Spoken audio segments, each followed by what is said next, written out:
बिस्मिल्लाहिर्रहमानिर्रहीम। अस्सलाम वालेकुम नाज़रीन, कैसे हैं आप सब। मैं हूं मापारा और आप देख रहे हैं लेट्स कुक इन बजट की न्यू एपिसोड, जिसमें आज मैं लेके आई हूं एग एलर्जिक लोगों के लिए एक तोहफ़ा। वो लोग जिनको अंडे से एलर्जी है या कबाहत होती है अंडा खाने में, उनके लिए मैं लेकर आई हूँ एग लेस मायोनीज़।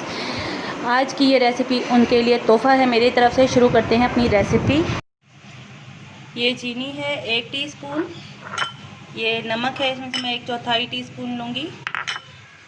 ये दूध है आधा ग्लास, जिसे मैंने चिल्ड कर लिया है। इसे कम से कम फ्रीज़र में रख के आप आधा घंटा बिल्कुल चिल्ड कर लें। देखें इसमें बर्फ़ के पार्टिकल्स भी दिख रहे हैं। और ये ऑयल है, ये भी मैंने फ्रीज़र में रख के चिल्ड कर लिया है, दोनों को चिल्ड कर लिया है। और 1 टीस्पून मैं विनेगर लूँगी। इसका बेसिक हिसाब यही है कि जितना दूध हो उससे दुगना ऑयल डलेगा इसमें, और दोनों को चिल्ड कर लेना है। चलिए हम अपनी रेसिपी स्टार्ट करते हैं। सबसे पहले मैं इसमें ये चिल्ड दूध डाल रही हूँ।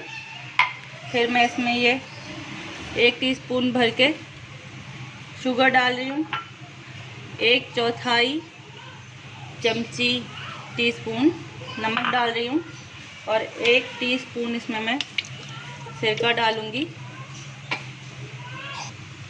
अब मैं इसको ऑन कर रही हूँ। ये सब मिक्स हो जाए तो फिर मैं इसमें आहिस्ता आहिस्ता करके, जैसे मैंने एग वाली मायोनीज़ में आहिस्ता आहिस्ता कर ऑयल डाला था, इसमें भी ऑयल डालूँगी। बेसिक टिप इसकी यही है कि एक बार शेकर चल पड़े तो शेकर बंद नहीं होना चाहिए।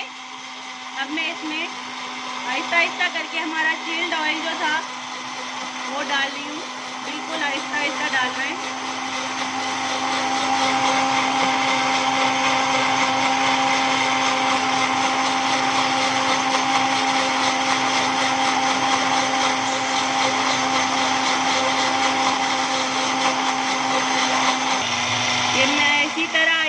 करके इसमें ऑयल डाल रही हूँ, और शेकर की आवाज़ चेंज होने से ही इसकी आपकी कंसिस्टेंसी का अंदाज़ा कर सकेंगे और इसका आपको दिख सकेगा। मैं अभी इसका ढक्कन खोल के भी आपको दिखाती हूँ।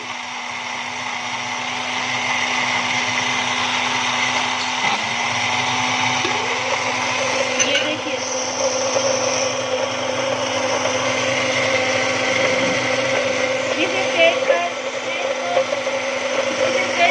चम्मच से चलाऊंगी। ये देखिए इसकी कंसिस्टेंसी, देखिए इसकी आवाज़ चेंज होने से इसकी कंसिस्टेंसी का अंदाज़ा हो रहा है। अब हम इसे चम्मच से चलाएंगे।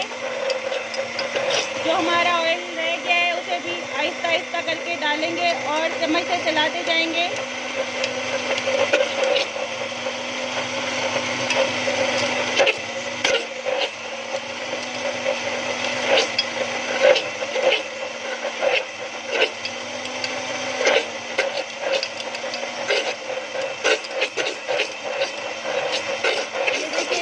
स्मूथ और क्रीमी हो गया है।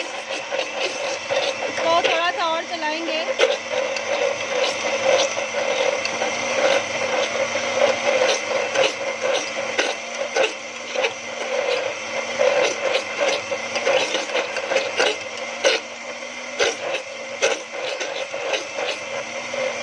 इस स्टेज पे मैं अपना शेकर बंद कर रही हूँ।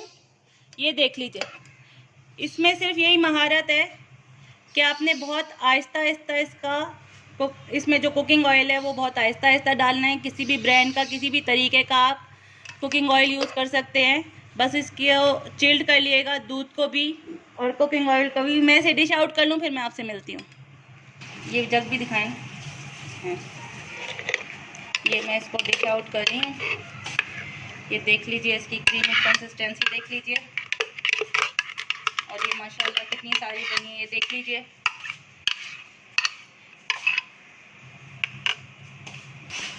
ये देख लीजिए, ये माशाल्लाह आधा ग्लास मेरे पास दूध था और 1 ग्लास मेरे पास कुकिंग ऑयल था, उससे कितनी सारी मायोनीज़ बनी है। कोई इसमें ऐसी यूनिक चीज़ नहीं है, सब कुछ आप अब आराम से घर पे बना सकते हैं। इसकी कंसिस्टेंसी देख लें, इसका स्मूथनेस देख लें, इसकी कितना क्रीमी बनी है ये, और इतनी ही यम है। आप लोग ज़रूर बनाइएगा और मुझसे अपने फीडबैक शेयर कीजिएगा, और कोई सजेशन हो तो मुझे दीजिएगा कमेंट सेक्शन में। दुआओं में याद रखिएगा। अल्लाह।